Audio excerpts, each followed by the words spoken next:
এতদিন আমি টেক্সট বইয়ের রাইটিং স্কিলগুলো দিচ্ছিলাম। টেক্সট বইয়ের রাইটিং স্কিল একের পর দিচ্ছিলাম কমপ্লিট করার জন্য।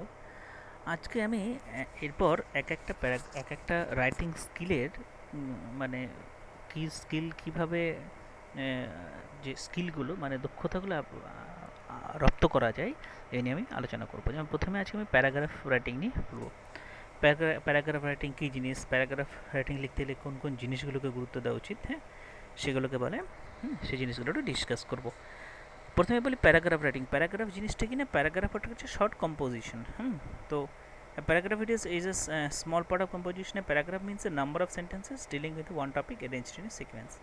একটা ঘটনাকে কী করা হবে, একটা সিকোয়েন্সে ঘটনাক্রম অনুযায়ী পরপর সাজাতে হবে, হ্যাঁ, তথ্য সমৃদ্ধ তথ্য দিয়ে। ঠিক আছে, any prose book each chapter is divided into sections. যে কোনো বইয়ে দেখা যায় বইগুলো কটা সেকশনে ভাগ থাকে। Each section is called a paragraph. প্রত্যেকটা সেকশনকে বলে paragraph. Okay, paragraphs makes the reading of chapters, essay, stories etcetera এজিয়ার।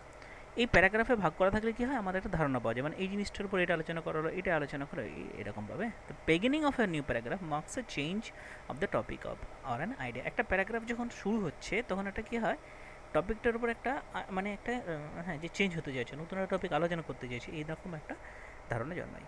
In writing compositions it is important to know how to divide them properly into paragraphs. এরপর writing composition যখন হবে তখন আমাদেরকে জানতে হবে যে কীভাবে আমরা ঠিকভাবে প্যারাগ্রাফে প্রপারলি করবো। For instance even essay is broken up properly, যদি একটা এসেকে যদি সঠিকভাবে ভাঙা যায়, it will look interesting and will be easy to read. এটা সহজ এবং পড়তেও ভালো লাগবে। If a number of sentences are grouped together, যদি এক ধরনের কতগুলো সেন্টেন্সকে একসঙ্গে যুক্ত করা যায়, গ্রুপড মানে যুক্ত করা যায়, and are related to the same topic, এবং একই টপিকের ওপর সেই যে লাইনগুলো হয়, সেন্টেন্সগুলো হয়, উই গেট এ প্যারাগ্রাফ, একটা প্যারাগ্রাফ আমরা পেয়ে যাই। ঠিক আছে, যেমন আমরা যদি বলি যে ফেয়ার, বুক ফেয়ার বা ভিলেজ ফেয়ার মানে ফেয়ার জিনিসটা কি প্রথমে বলতে হচ্ছে, হ্যাঁ, ফেয়ারে কী কী জিনিস পাওয়া যায়, কোথায় ফেলে, মানে তুমি যদি দেখে থাকো তোর অভিজ্ঞতা, হ্যাঁ, তুমি কোনো জিনিস কিনেছিলে কিনা, তুমি কার সঙ্গে গিয়েছিলে, এই কতগুলো ঘটনাকে আমি সেন্টেন্সগুলোকে তৈরি করলাম, দিয়ে সিকুয়েন্সে সাজিয়ে দিলাম, তাহলে আমার একটা প্যারাগ্রাফ হয়ে গেল। ঠিক আছে, এরপরে কথাটা হচ্ছে যে প্যারাগ্রাফটা লিখতে গেলে কী কী জিনিসগুলো লাগবে, কোন কোয়ালিটিগুলো, characteristics of a paragraph. Okay, the first and foremost quality of writing a paragraph is unity. Unity মানে কি, একই ধরনের হতে হবে, because a paragraph expresses one thought. প্যারাগ্রাফে আমি কিন্তু একটাই থট নিয়ে হবে, আমি যদি ভিলেজ ফেয়ার দিই ভিলেজ ফেয়ার, ফেয়ার ফেয়ার, ঠিক আছে, আমি যদি পলিউশন দিই পলিউশন নিয়ে সমস্ত কিছু লিখতে হবে। Every sentence is in a paragraph is closely connected with the main topic of the paragraph. প্রত্যেকটা সেন্টেন্স কিন্তু মেইন টপিকের সঙ্গে কানেক্ট হতে হবে। প্যারাগ্রাফ পলিউশন হতে হবে, কিন্তু আমি কোনো ন্যাচারাল মানে হ্যাঁ, এনভায়রনমেন্টাল পলিউশন আমি আসতে পারি, কিন্তু আমি নিশ্চয়ই এনভায়রনমেন্ট নিয়ে সব কিছু বলতে শুরু করে দেবো না। আমাকে কিন্তু অ্যাট লাস্ট বুঝতে হবে আমি প্যারাগ্রাফটা কিসের ওপর লিখছি, পলিউশনের ওপর লিখছি। হ্যাঁ, আর story heading or title is given to the paragraph, একটা টাইটেল দিতে হবে। It may be a word or brief phrase, ছোটো হতে পারে, মানে সংক্ষিপ্ত একটা টাইটেল দিতে হয়। Though not necessary, but generally the first sentence of a paragraph often expresses the theme or the subject of the paragraph. Mainly কী হয়, প্যারাগ্রাফ শুরুতেই আমাদের যে টপিকটা, থিমটা সম্বন্ধে কিছু বলতে হয়। যেমন আমি যদি পলিউশন আজকের দিনে একটা বিরাট, আজকের দিনে একটা অভিশাপ বর্তমান সময়, এই যে ধরনের জিনিসগুলো এক একটা করে সেন্টেন্স এই ধরনের বলে দিতে হয়। This sentence is called topic sentence আর কি সেন্টেন্স। বুঝে, তারপর প্রথমে হচ্ছে ইউনিটি, তাহলে বোঝা গেল unity.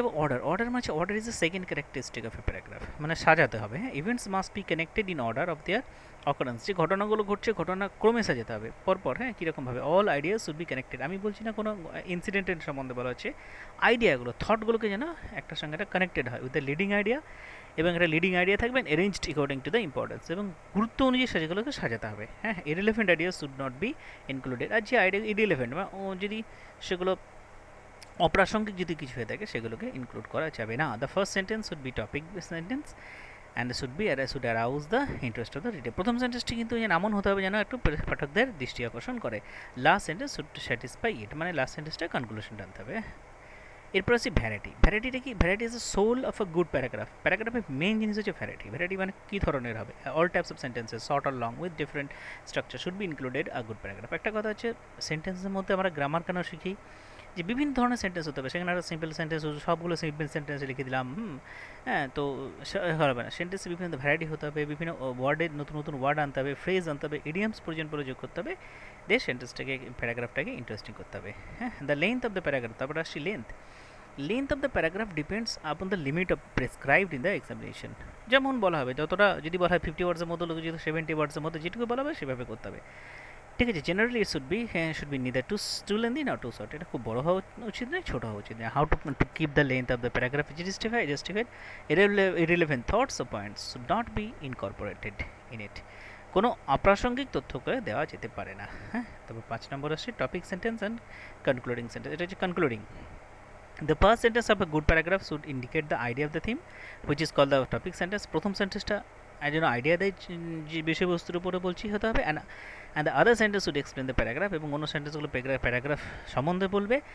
Last sentence could conclude the whole paragraph, it is better. আর সেন্টেন্সটা কী হবে, যেমন বস্তুত আমরা বলতে পারি যে আমাদের সকলের উচিত এই পলিউশনের বিরুদ্ধে নিজেদের চিন্তাভাবনা করা উচিত, এবং পলিউশনটাকে কীভাবে কম করা যায় তার জন্য চিন্তাভাবনা করা উচিত। আমাদের নিজস্ব একটা থট সাধারণ মানুষের করা উচিত। আমি নিজের মতামত দিয়ে কী করলাম, একটা কনক্লুশন টানলাম। তো এই ধরনের কী করতে হয়, প্যারাগ্রাফগুলোকে আমাদের করতে হয়। ঠিক আছে, এরপর আমি কতগুলো, এতদিন তো বইয়ের রাইটিংগুলো অলরেডি হয়ে গেছে, আমি একদিন একটা প্যারাগ্রাফ দেবো। তো প্যারাগ্রাফগুলো একটু ছোটো আছে আর বড়ো আছে। হ্যাঁ, তো এগুলো 100 থেকে 150 ওয়ার্ডের মধ্যে আছে। হ্যাঁ, এখানে একটা প্যারাগ্রাফ আছে, the স্ট্রে animals okay I brought একটা স্ট্রে অ্যানিমেল, মানে অনেক এখন দেখা যাচ্ছে যে পশু প্রাণীদের উপর আমাদের দয়া মায়াটা কমে গেছে। তো এই ধরনের কিছু কিছু প্যারাগ্রাফ দিচ্ছে যে স্ট্রে অ্যানিমেল, একটা অ্যানিমেল হয়তো ঘুরে বেড়াচ্ছিল, তাকে আমি বাড়িতে নিয়ে এসেছিলাম, এই ধরনের। হ্যাঁ, পাসিং থ্রু আ স্ট্রিট, একটা রাস্তার পাশ দিয়ে এই ক্লুগুলো তুমি ইউজ করতে পারো।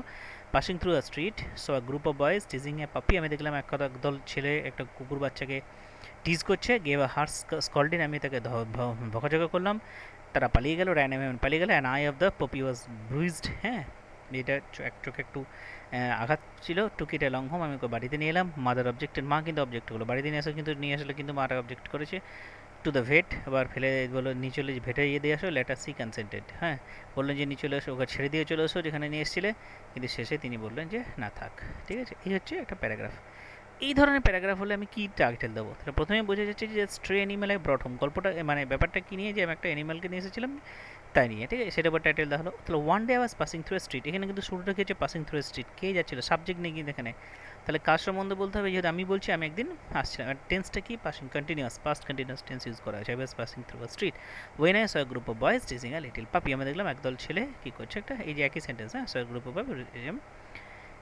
Teasing a little puppy. I approached the boys, আমি ছেলেগুলোর কাছে এগিয়ে গেলাম। And gave them a harsh scold, এবং তাদেরকে বেশ বকাঝকা করলাম। দি অল রান অ্যাওয়ে, তারা সবাই পালিয়ে গেল। As soon as I had glance at the puppy, যখন আমি কুকুরটার দিকে আমার নজর গেল, I found that it had a bruise around one of its eye, দেখলাম একটা চোখে একটু আঘাত, ব্রুইজ মানে একটু ক্ষত বা আঘাত, একটু কষ্ট ঝরে হয়ে গেছে।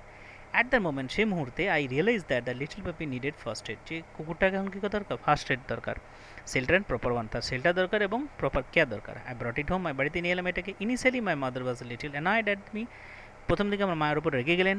বাট লেটার, কিন্তু পরে, when she saw the puppy and its heart warming gestures, যখন তিনি কুকুরটাকে দেখলেন এবং হার্ট ওয়ার্মিং জেস্টার্স মানে এবং ওর অঙ্গভঙ্গি এমন কুকুর খেলার ছানাটা দেখে গেলে, she agree to my requests to keep it, তিনি আমার অনুরোধ রাখলেন এটাকে রাখার জন্য। উই নেমড ইট ব্রুনো, আমরা এটার নাম দিলাম ব্রুনো।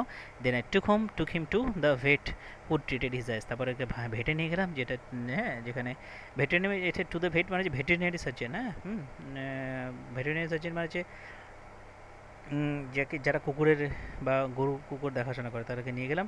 হ্যাঁ, হু ট্রিটেড হিজ আস, যেটা চোখটাকে সেবা করলো। ফ্রম দেন আওয়ার্ডস, তারপর থেকে Bruno has been a part of the family who is loved and adored by all, যাকে এখন কুকুরটা আমাদের পরিবারের অংশ হয়ে গেছে, যাকে সবাই এখন খুব ভালোবাসে এবং আদর করে। তাহলে আমরা গল্পটাতে কী দেখলাম, গল্পটা একটা টাইটেল দেওয়া হয়েছে, প্রথমে গল্পটা সূচনা করা হলো, তারপর গল্প না এটা, কিন্তু ঘটনাটা পুরো বর্ণনা দেওয়া হলো। সবশেষে কী হলো মানে অ্যাট লিস্ট, হ্যাঁ, একটা কনক্লুশন দেওয়া হলো, শেষ পর্যন্ত কী হলো নিয়ে হচ্ছে ঘটনাটা। এটা হচ্ছে একটা প্যারাগ্রাফ রাইটিং কিন্তু এই ধরনের দিতে পারে। এই প্যারাগ্রাফ এটা রেডি করে রাখবে। আমি এবার একদিন একটা প্যারাগ্রাফ নিয়ে একটু ডিসকাস করবো। ওকে।